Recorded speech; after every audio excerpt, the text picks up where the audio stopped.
unbowed, unbent, unbroken. The words of House Martell, a promise to our enemies and a challenge to our lovers. Thousands of years ago, the warrior queen Nymeria crossed into Dorne from Essos, fleeing the dragon lords of Valyria. After she landed, she burned her ships, all 10,000 of them, so no cowards could slink home. What a woman. Dornish in spirit before she ever was in flesh. She was lucky to land in Dorne, where powerful women are not locked away in septs and the beds of old men. My ancestor Oberyn Martell saw her and desired her, and proved that where armies fail, a tongue may succeed. Wedding his strength to hers, his spear to her son, they subdued all his rivals together. After the tradition of her people, House Martell then ruled Dorne as princes, not kings. Unless the eldest child was a daughter, for unlike the rest of Westeros, our loyalty isn't commanded by a cock. We follow a prince or a princess Martell just the same. And we always have. Some people forget that Aegon Targaryen crowned himself lord of 6 kingdoms, not 7.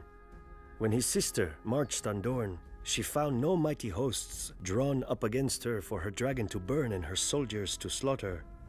The sands swirled, men died, and her dragon saw nothing.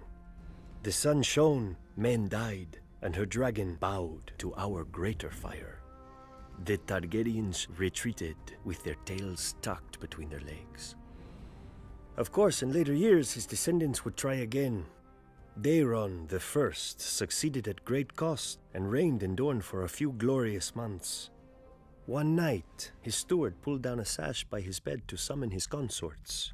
Instead, the canopy split open and 100 red scorpions fell on him. He was a Tyrell. You would think he would be used to getting stung. Within a fortnight, House Martell again ruled a free Dorne. Eventually, after centuries of courtship, House Martell got into bed with the Targaryens. We took King Daeron II and his sister for our own before they could take each other, and 6 kingdoms became 7. Even now, I do not blame my ancestors. One look at those long, silver locks. It is not every day a man gets to ride a dragon. But they soon learned that you can't leap off a dragon at will. My sister Elia, she married Prince Rhaegar Targaryen and became the princess she already was.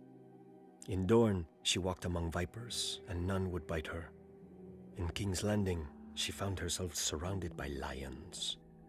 When Robert Baratheon rebelled against his rightful king, his future father-in-law, Tywin Lannister, ordered his beast, Gregor Clegane, to rape and murder my sister, along with her helpless children. And men called the Lannisters heroes.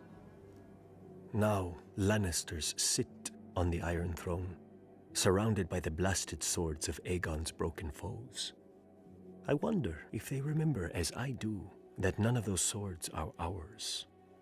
I wonder if they see, as I do, my sister's red blood soaking into the stones of their precious red keep. Maybe they need reminding. The lion may be a mighty beast, but pride always lifts his gaze to the horizon, never seeing in the grass the viper.